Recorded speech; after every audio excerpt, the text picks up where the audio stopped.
Get some labbing in real quick.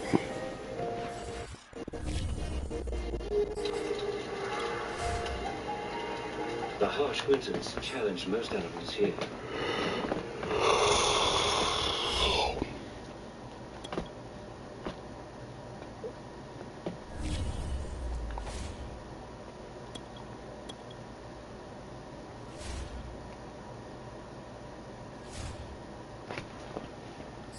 What's good, everybody? It's your boy, O'Shea Duke Jackson.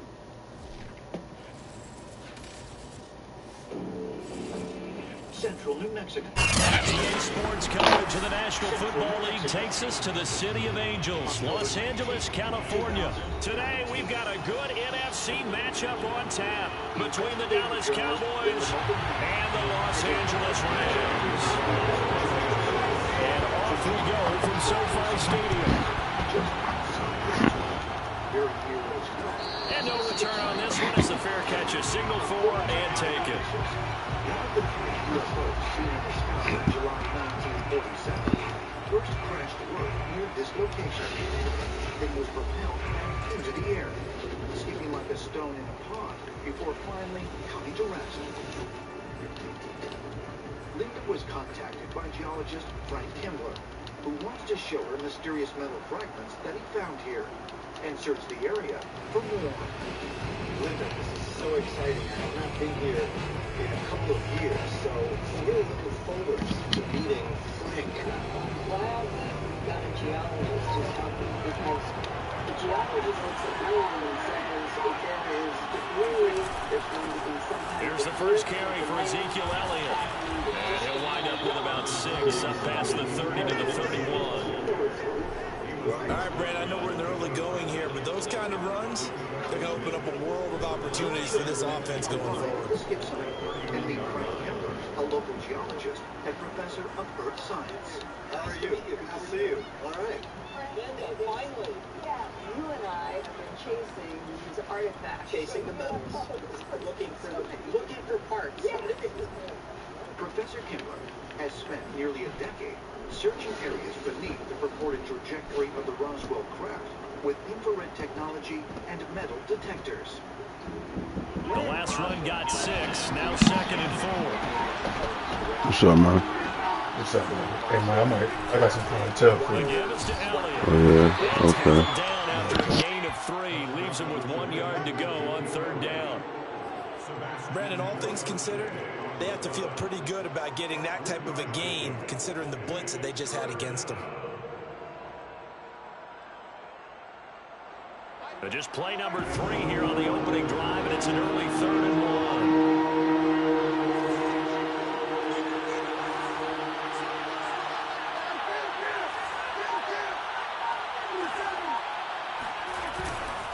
They'll try and run for it with Elliott.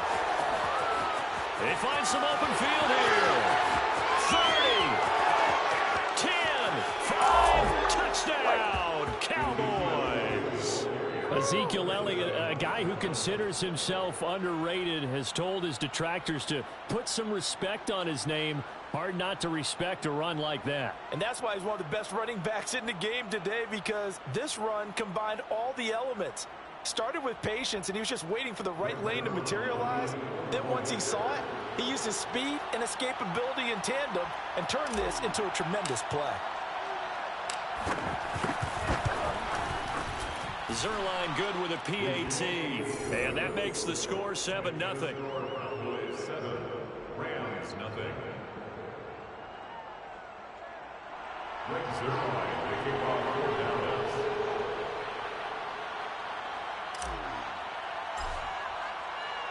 Now after the touchdown, it's Zerline. He'll kick it away.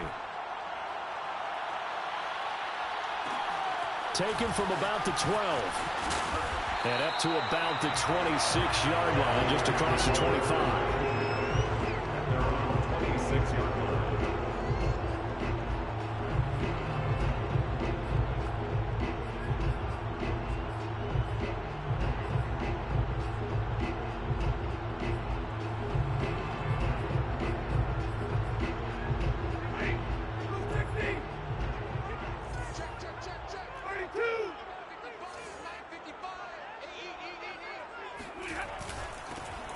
the first carry of the game for Cam Akers. A solid run on first down, gain of 7, leaves him with a 2nd and 3. But you often say that sort of opens the playbook now, 2nd and short. What do you think, early shot here? I like where you're going. Obviously, we've been together for a while because you know me. I want to take that shot early and loosen things up.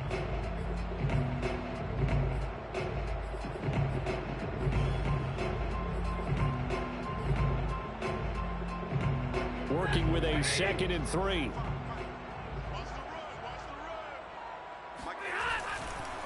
Stafford going to give this to Akers.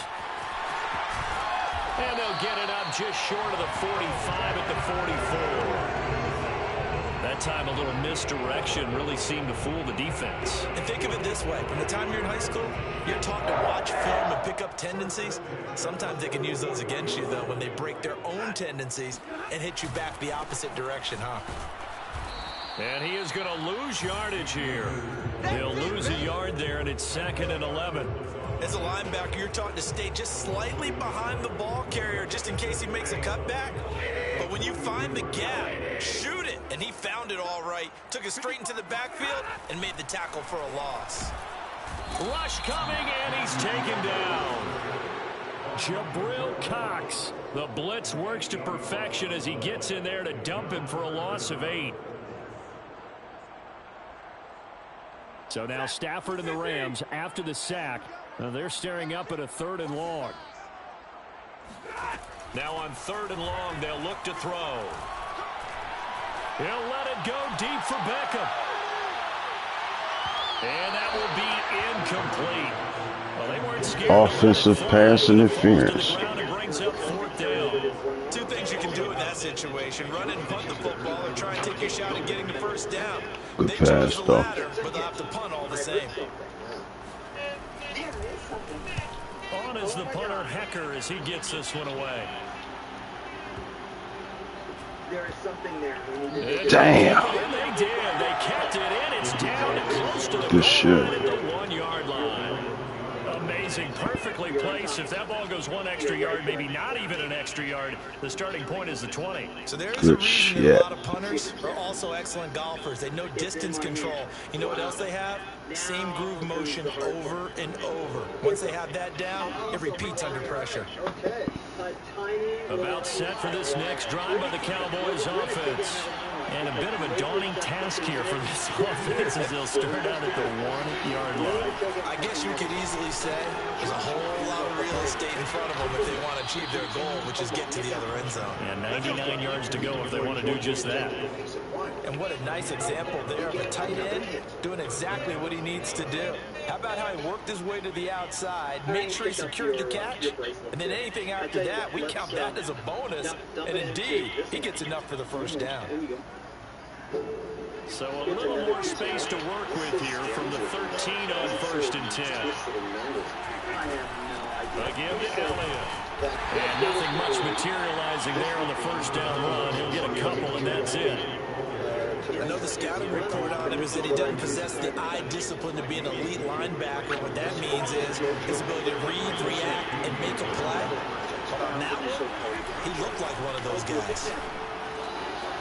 Here's a throw to his running back. It's complete. Good tackle. He gets this one just shy of the 35 to the 34. After 1, 7-0 on EA Sports.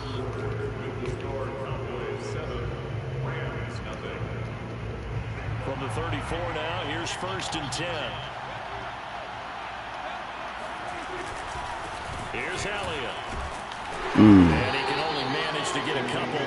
2nd and 8 coming up. Well, any lane that might have been open there was closed pretty quickly, and that was because the defensive front, they won that battle at the point of attack at the line of scrimmage. They used great leverage, held their spot, and stacked him up. The last run got a couple. Here's 2nd and 8. Prescott. Pass interference. Good shit. Sometimes just that first read that you had, maybe you get it in pre-snap, and he locked in on his target, but he was covered quite well, and that one's incomplete. So the failure to connect on 2nd down, that leaves him staring up here at a 3rd and 8. Now Prescott. Here's Amari Cooper, his first catch. And this is going to be another first down as the tackle's going to be made at the Rams' 42. So Amari Cooper out of Northwestern High School in Miami making a nice play there. And it's so funny that when I was going through the draft process when he came out of Alabama and was inquiring about him and his skills, they say it all began back in Miami. He really became a pro receiver at a young age because of his attention to detail and precision. But don't forget his athletic ability. That's what made that catch there. He did spend 1 year with Teddy Bridgewater as his quarterback there, so that helped back in high school.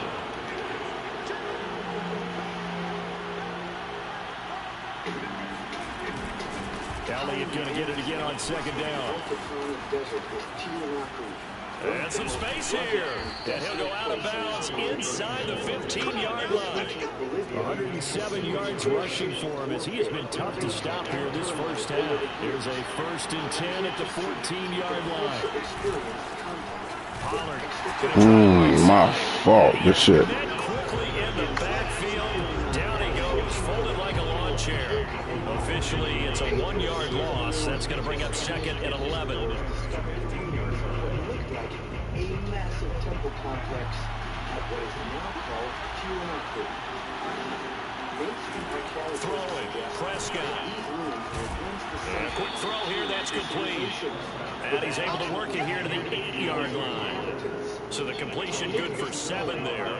And it'll be 3rd down. The structures they left behind.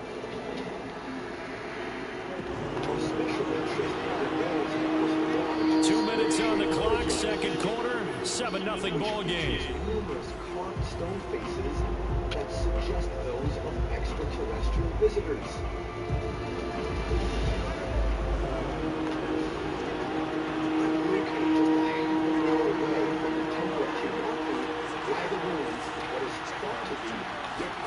Here's Prescott. Ooh, good shit. Good shit. Picked off by Ernest Jones. And the Rams are going to have it here as they'll start at their own 7. Excellent, excellent. Interception. It's one when you were really knocking on the door for a touchdown inside the red zone. You're actually thinking points no matter what. At worst, you're thinking kicking a field goal. That was nice. We might look back on this in the second half and say, you remember when they didn't get points on that drive? This could cost them. Set to begin their next drive, the Rams offense at the line. On 1st down, they'll start out with Akers. Don't let that tackle go. Micah Parsons, the linebacker, in on the tackle. The last run good for 2. Here's 2nd and 8. They'll fake it. Now Stafford. It's caught. Good move. 4 yards on the completion, and it sets up a 3rd down. It is one of the places where There's Stafford. no longer makes sense. Airing it out deep for Woods. Good hit. Able to connect, incomplete. Now give them credit, they took their shot, but it's going to bring up 4th down. 2 drives won't tell the story of this game, but you absolutely have to like Good how pass, this defense though. has played thus far. They have yet to allow this offense to get untracked in this one. They'll break the huddle here and go for it. This is 4th down. Precisely shaped and decided. They snap it to Stafford. Good move. Good move. He'll get this complete to Cooper Kupp. And he'll take this across the 25 before going out of bounds. And that's a big pickup of a 1st down. And you know that all week, both sides of the ball, offense and defense, are going through every situation.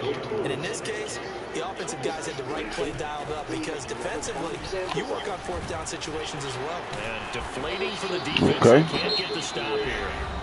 The Rams going to go ahead and use the first of their timeouts as the clock will stop with 55 seconds to go. I gotta check on my cookies in the oven, cuz.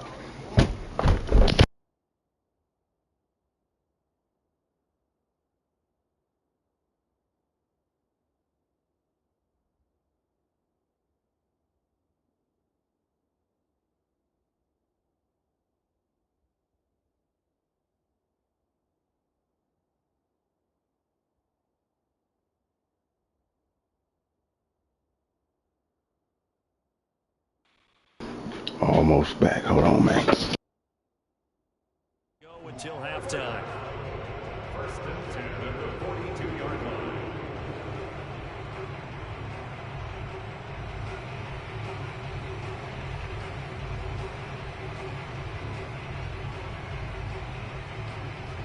So 2 first downs, and that moves the ball to the 42 now, 1st and 10.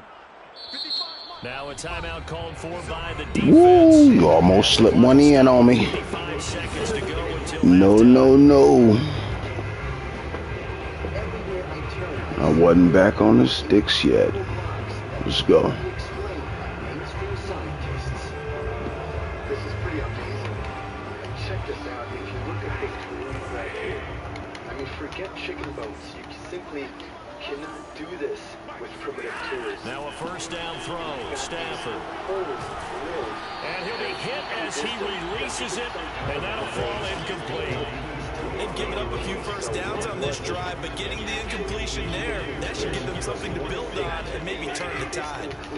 An incomplete pass on first down. That leads to a 2nd and 10. Out of the gun, Stafford.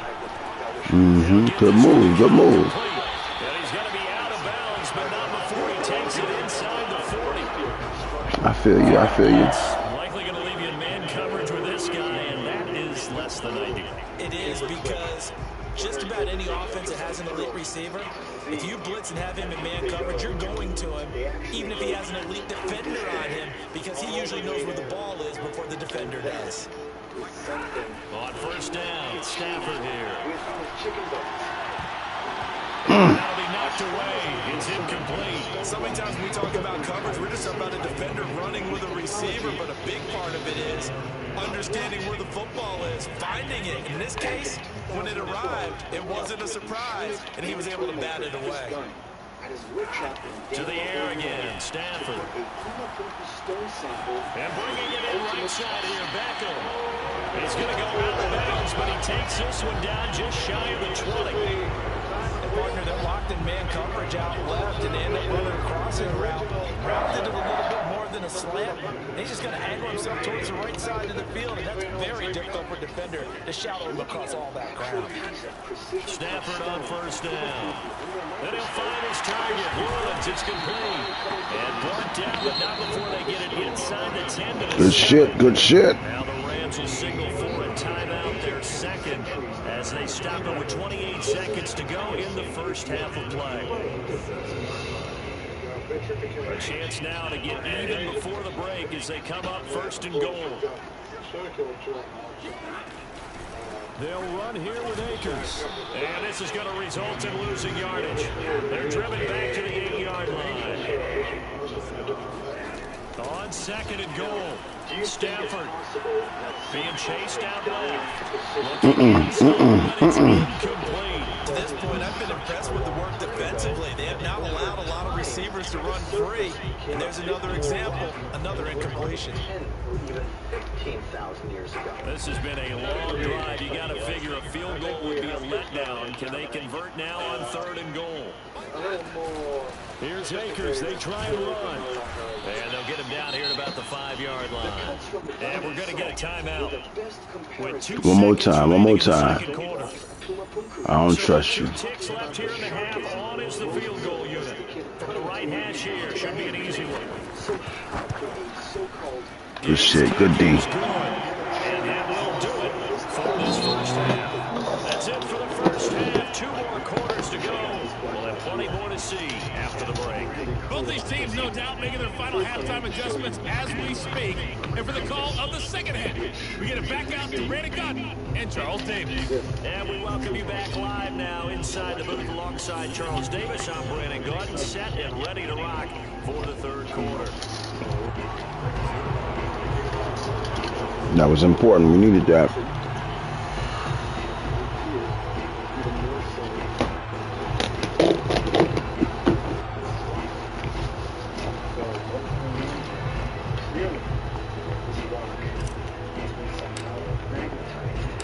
The Rams set to receive the second half kickoff, and they trail here as we resume play.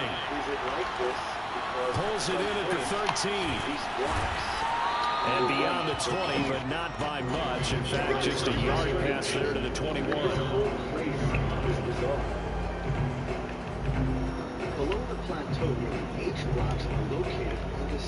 Set to begin their next drive, the Rams offense at the line. They do trail, but they have a chance to possess the football first to try and do something about it. And that certainly makes it Ooh, I fucked that up. Good run. Is it going to win the game? No, but you have to do something to bring some life to your sideline. 44 yards on the ground for him so far. The last run got 9. That leaves him with 2nd and a yard. Going right back to Akers. And he'll get it up to the 33-yard line. 2nd and 1 is often an invitation to take the big shot downfield. I bet the offensive lineman said, are you kidding? We just get on our backs and let's go get the first down. They love being physical. So they'll come up 1st and 10 now from the 33. Off the fake to Akers. Here's Stafford. Good D. Terrific there as that's knocked down and incomplete. Certainly looked like someone was very confident in his ability to fit that one in. I would say he was overconfident because there wasn't a whole lot of separation there. Had that one covered pretty well downfield and knocked it away. Third quarter of a tight football game as we come up on a 2nd and 10. Back to throw. Stafford. Got a man open. It's Tyler Higbee. They get 7 out of that, so they're left with Good shit. Good shit. Brandon, perfect defense in this situation would have meant that there was an incompletion and would have picked it off. Okay, so they gave up the completion.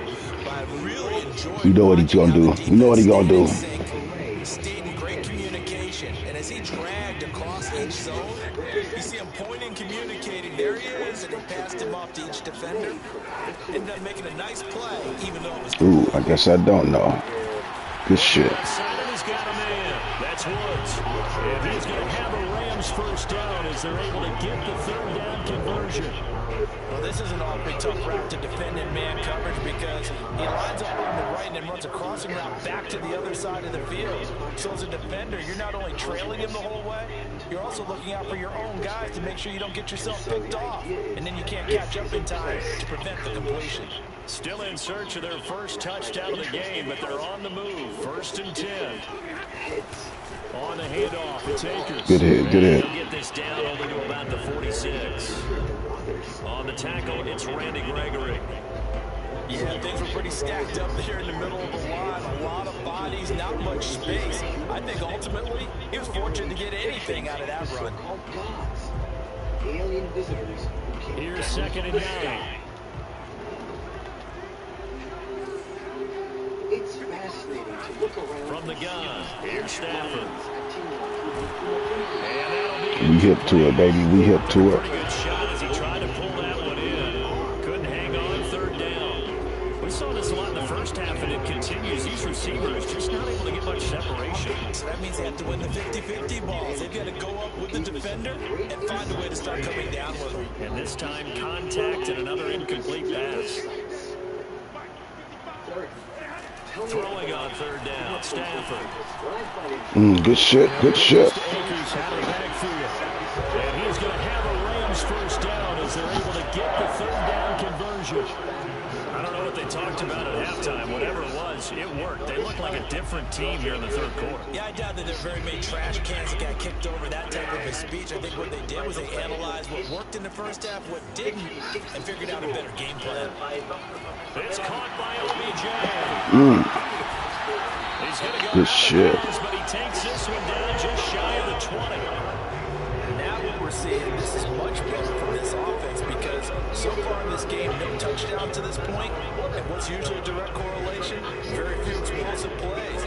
That's been their issue, not able to make that big shot downfield or break one off, but a nice game there for a first down.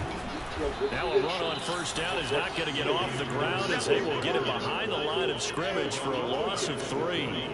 I see a shake of the head as he gets up, and you've got to imagine he's thinking, guys, you got to help me out. He's hoping his team can read his thoughts because he definitely needs some assistance. That loss of 3, a rare stumble on a promising drive. Here's 2nd and 13. Meanwhile, Stafford's throw complete there to Beckham.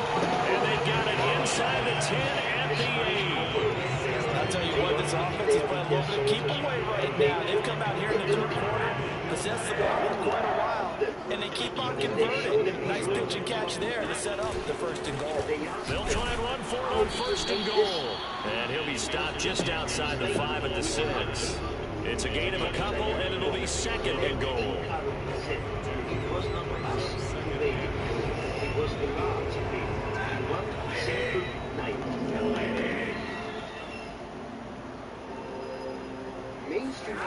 Gonna run the sweep here. This is Cup. And he'll be brought down on what's going to turn out to be the final play of this 3rd quarter.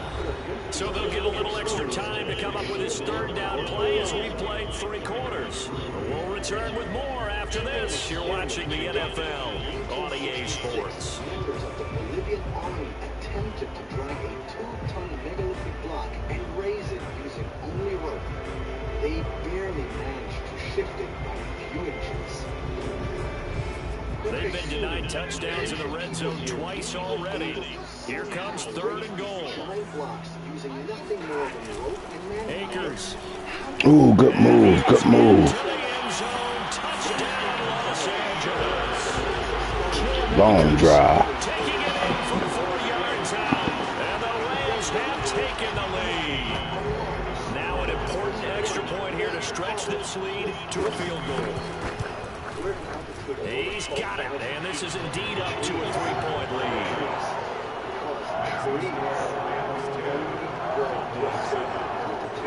If somebody proposes that this whole place was deforested, they just cut down the trees in order to move around these blocks, then they don't know what they're talking about. So the idea of wooden rollers falls by the wayside.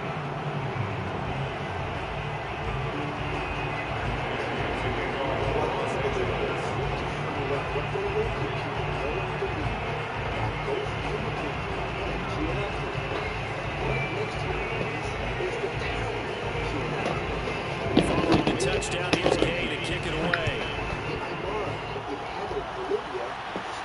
And a fair catch signaled for and taken successfully.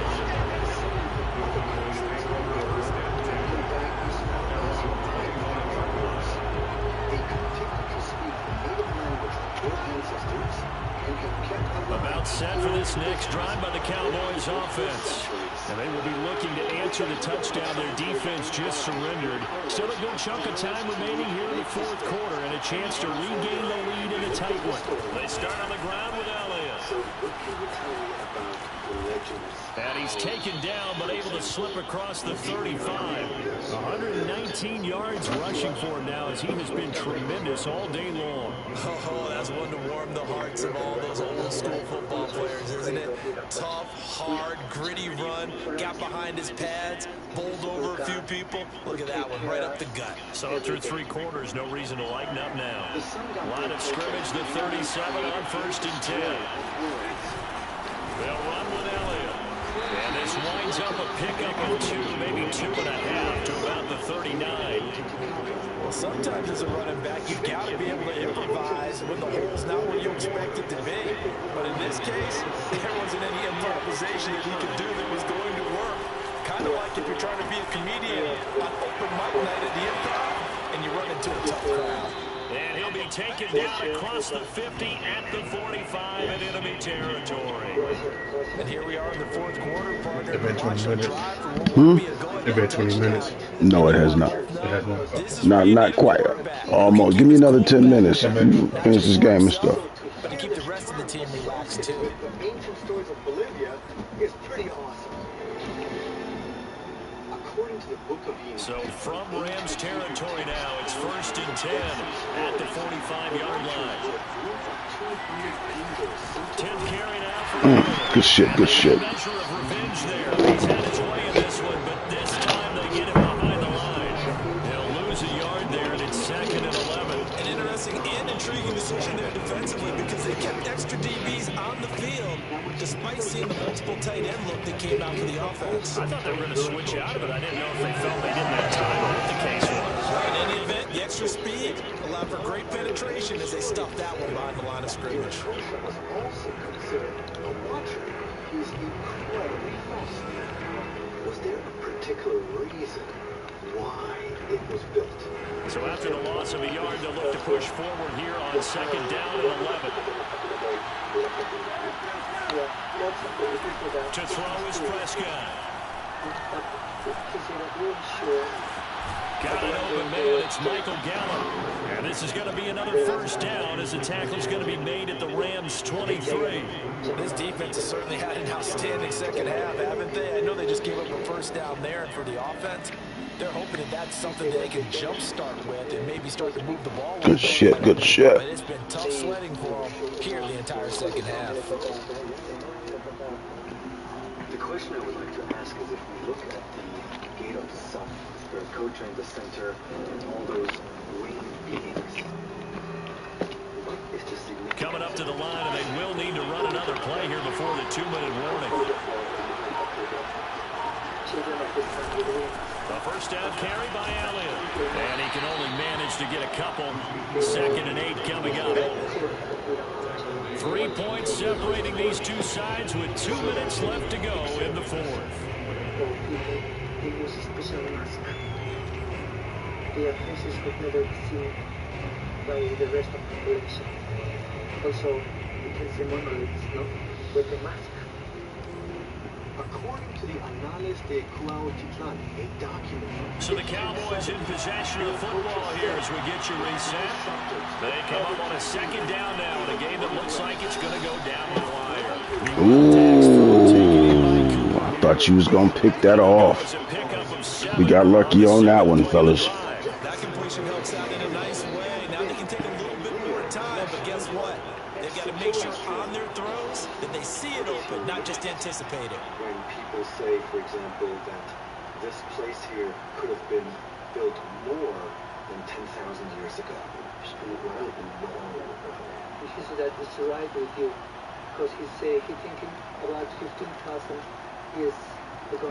This will be play number 7 on the drive. 3rd and a yard. And it's a keeper with Prescott. And he will have a Cowboys first down as they're able to convert, albeit not by much, on 3rd and a yard. They pick it up on 3rd and 1 on the quarterback sneak, and that's not easily done because there are extra bodies in there on the defensive side, and they're moving forward at the snap. Yeah, I was certainly expecting a handoff, weren't you? Yeah, I totally was. I thought they'd go with it back, maybe try and get a lead blocker in front. But as you talk about in different games, those guys with confidence in their offensive line, they just want to move forward and get it. Down to the 6-yard line on a pickup of 6 as he gets halfway to the goal line. The Rams going to go ahead and use the first of their timeouts. It's just their first. They've got 2 more to use here in the final stages. 2nd down and 4. Based on the changing tip of the earth, you'd have to go back at least 17,000 years for that to happen. Again, it's Elliott. He takes it across for the touchdown, and they've taken the lead late in the final minute of the fourth. Wow. Wow. Wow. I know it's a never-say-never situation, but to me, that looks like that's the one that's going to finish them off. The score that puts It ain't over yet, fellas. late, but not, you got to rally your kick team, don't you, and say the last thing we need is a big return. And what happens is guys get overeager, get out of their lane because they're so excited they want to make the last tackle. You mess up, could come back at you a long way. Zerline connects on the extra point, and the lead is now 14-10.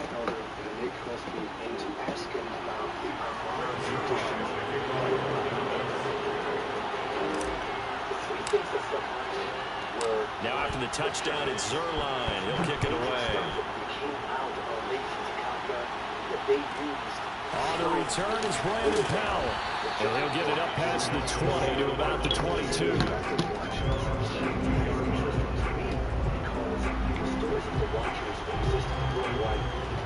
the third one was that he completely agrees with the theories of Arthur Poznansky. After coming here, Set to begin their next drive, the Rams offense at the line. They're down here in a one-score game. At the time, it's a factor, but it's not a huge factor right now. On that ass, on that ass. This amount of time gives them a chance to run their offense, to go through play sequences. And this is what they work on every week in practice. like this. Usually on a Friday, they go over this type of a situation, late game situation. What are we going to do when we have the opportunity? They've called these plays a bunch of times. Now's their chance to execute them. And they have the opportunity now. Here's the execution. Now the Cowboys going to burn the first. Wasn't ready. Wasn't ready. That'll leave them with 2 remaining. We'll be back after this.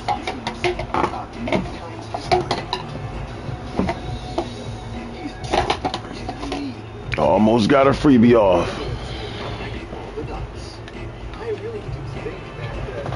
So after the incompletion on first, now 2nd and 10. Stafford now to throw. Got a man. Good shit. Now the Rams will signal for a timeout, their 2nd, as they'll stop it with just over 40 seconds to go in the game.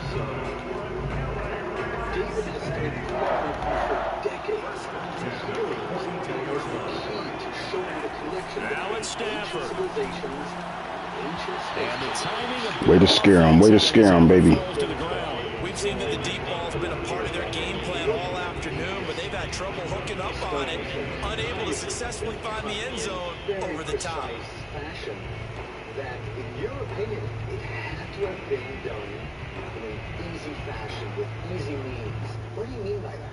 One of the things is when you see the articulation of the stones at Pumapuku and the H-blocks. Ball on the 42 as they come up 2nd and 10. Very fancy. And they're doing things now Stafford. way beyond what they need to be. Good shit. That'll be caught. It's Cup. Good shit. Too shy of the 30. Working the sideline there. Good route, good catch. First down, and he gets out of bounds. They have to let the play call because you have to run some guys down the middle of the field and draw some of the defenders away. They can't just let them guard the sideline exclusively.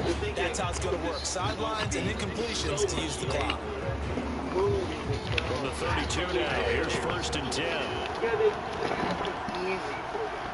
And moving this one has also been easy for them. It's not Stafford. so incredibly difficult as we would imagine. Steps away to his left. And he wisely will throw that one away. I see you nodding your head up and down. It's a very heady decision at this stage of the game. Out of the pocket, nowhere to go. Just get rid of it. That's a smart play because you're not worried about your completion percentage, and you're also not trying to force it into bad traffic as well. Throw the ball away, live to fight another down. So now 2nd and 10 after the incompletion on first down. Stafford's throw here, hauled in by Cup. Good shit. Good shit. In the red zone before he crosses over out of bounds. That's what they need right now. Get the first down, get out of bounds, stop the clock. Just playing smart football, understanding the situation, making the plays necessary, and making sure that clock stops at every opportunity. That you see. So the ball down to his 16 here for 1st and 10. Back to throw. Good shit. Heartbreaker.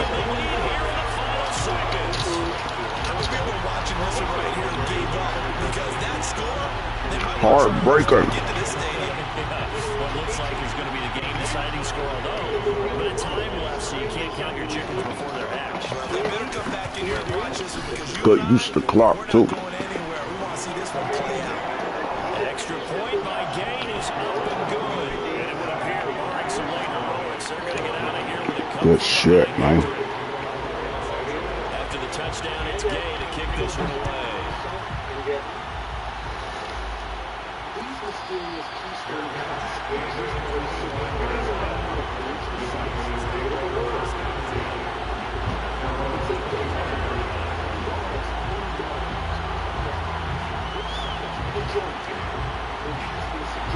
About set for this next drive by the Cowboys offense. So you're right there, but obviously the clock is not your friend. How do you handle this situation? You're thinking 2 plays. One, to get yourself in position for the second. Good shit. Good shit. Good game, man. Good game. Ooh, don't let him take it back on us. The fat boy. Not the fat boy. Oh. Good game, bro.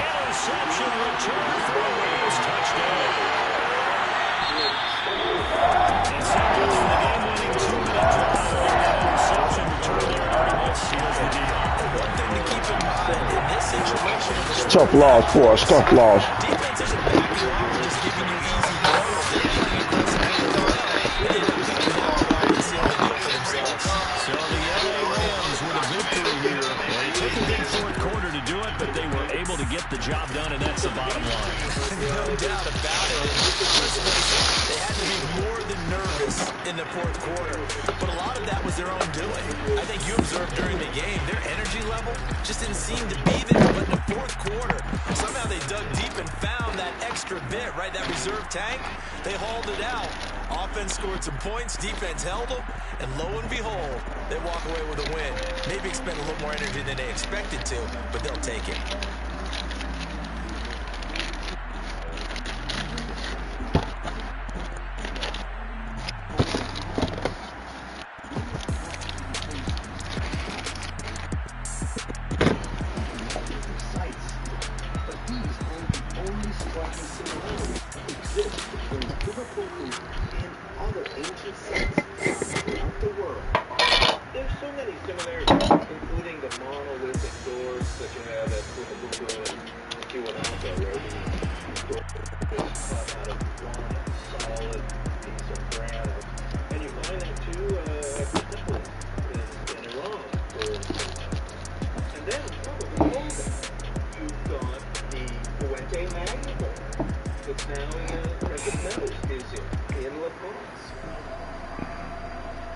Thought to be over 5,000 years old, the Fuente Magna Bowl was discovered near Lake Titicaca by a local farmer in the 1950s. It features hundreds of triangular carvings that are strangely similar to the cuneiform text used by the ancient Sumerians. But what is it really? The Sumerians lived more than 8,000 miles from Samaria, or as we know it today, Iraq.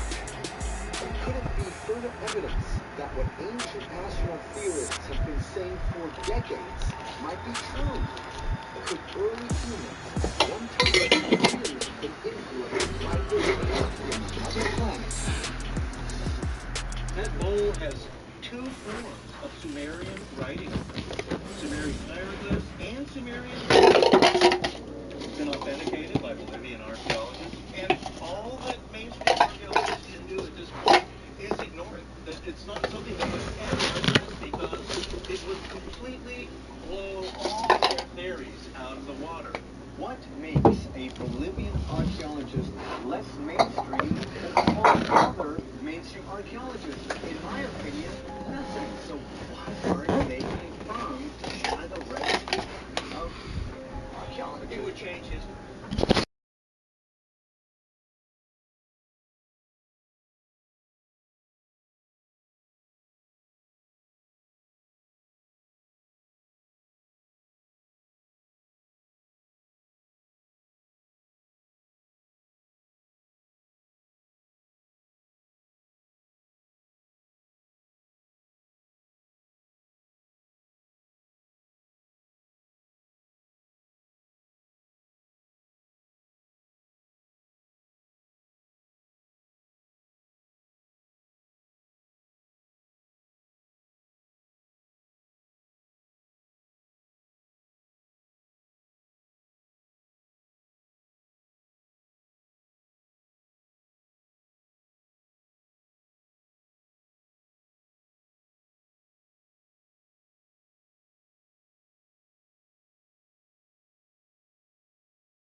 and several knives. But in a statement, state police say because no one was arrested and no one in the family made a formal complaint, the matter was concluded. They also say Cremo told the local police at the time that he did not feel like harming himself or others. And they say the knives were actually returned to Cremo's father later that day because he said they belonged to him. The father's lawyer says there was no threat. When the police got there, everyone said the situation wasn't dangerous, it was overblown. The police didn't perceive it to be a dangerous situation. 3 months later, Cremo applied for a firearm owner's ID. Because he was 19, he needed a parent's permission, and police say his father signed the consent form. The state police say there was nothing then to indicate that Cremo presented, in the words of a state law, a clear and present danger. If there had been, the card would not have been issued. Advocates of stricter gun control say people in the community and police officers need to be more aware that they can seek to block a person from having or buying guns under the Illinois red flag law. Obviously, the police at one point felt that it was absolutely necessary to take the knives away. This was somebody who said that he was threatened.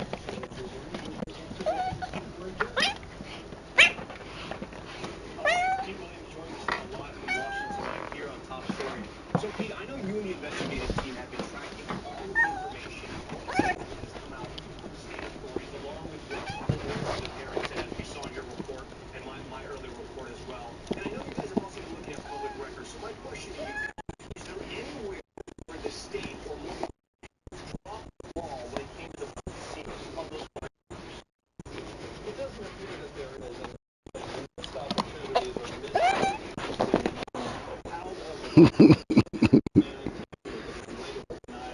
was put into the Illinois State Police, but there was and I think, we would have to argue that that starts with the parents at home. The same question you asked the lawyer for the father.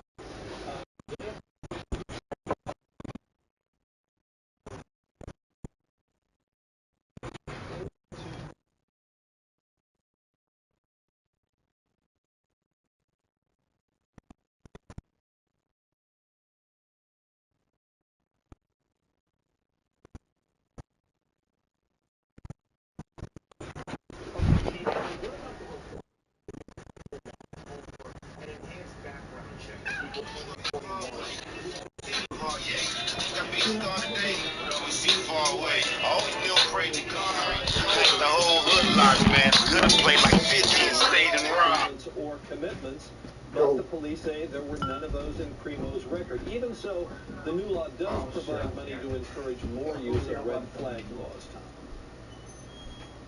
All right, Pete Williams with a lot of new reporting for us tonight here on Top Story. Pete, we appreciate that. With more on what is next for the suspect and the community of Highland Park, I'm joined by Lake County's state attorney and a resident of Highland Park, Eric Reinhart. Eric, thank you so much for taking the time today to talk to us here on Top Story. My first question to you is, I think you stunned a lot of people with two pieces of information. One, there was a confession, and then also that there was plans for a second attack. What can you tell us about both those items? Well, he was, first of all, I want to express my condolences to all of the families of Highland Park. As you said, I live here myself. This has been devastating to the community. We've also seen an unbelievable fortitude from the community. They've come together. We are receiving dozens of requests of how we can help. The mayor, the police chief, the first responders, everybody has been amazing. The Lake County Major Crimes Task Force solved this case in a matter of hours. The Illinois State Police, FBI, ATF, it was all hands on deck, and it worked. Now we need to do that for the victims. One of the ways we can do that is make sure that we prosecute Mr. Cremo to the fullest extent of the law, and I will do that. We will be seeking life. It is mandatory under Illinois law. We will not be negotiating down from that. That's my intent right now. And we will be seeking life for Mr. Cremo. Talk to me about the confession. Did it take a long time? How forthcoming was he? And did he go into detail? Yeah, he went into detail. I don't want to characterize his level of cooperation. He was treated well. It was a fully voluntary statement. He talked for a long time, and he went into a lot of detail. And was this recorded on video as well as transcribed? It was recorded on video, as is required by Illinois law. That's a good law, so that nobody can say later on that something else was going on, but it clearly wasn't. And then the plans of the second attack, how much did that shock you? Because the speculation at first was that he was trying to go to Wisconsin to throw authorities off with the cell phone. Yeah, those are details that are still developing in terms of that digital footprint, right? He says those things. There's some digital evidence of that, and that's really the evidence we have right now. He talked about that he had a plan to do that. Very alarming, unbelievable to think about another community reeling. Thank God that didn't happen. And there was events over there that he could have attacked. Yeah, my understanding is there were Independence Day events in Madison. Okay. That didn't happen, thank God, and it's very aggravating information to think about. You're on the side of law enforcement. You're on the side of the state. Did the state and or law enforcement drop the ball anywhere when it came to the purchasing of those firearms? Clearly, this young man should not have been able to buy firearms. He should not have been able to buy firearms. We shouldn't have a single point of failure. I think there should be an assault weapon ban in Illinois and in the United States. We put a lot of pressure on the system when we allow for these sorts of single points of failure. He was able to get the gun because that type of gun can be purchased legally. That's one problem. I agree with what Mr. Williams said a few moments ago, just here on your broadcast, that Highland Park reported it to the Illinois State Police. The Illinois State Police looked at it on a case-by-case basis.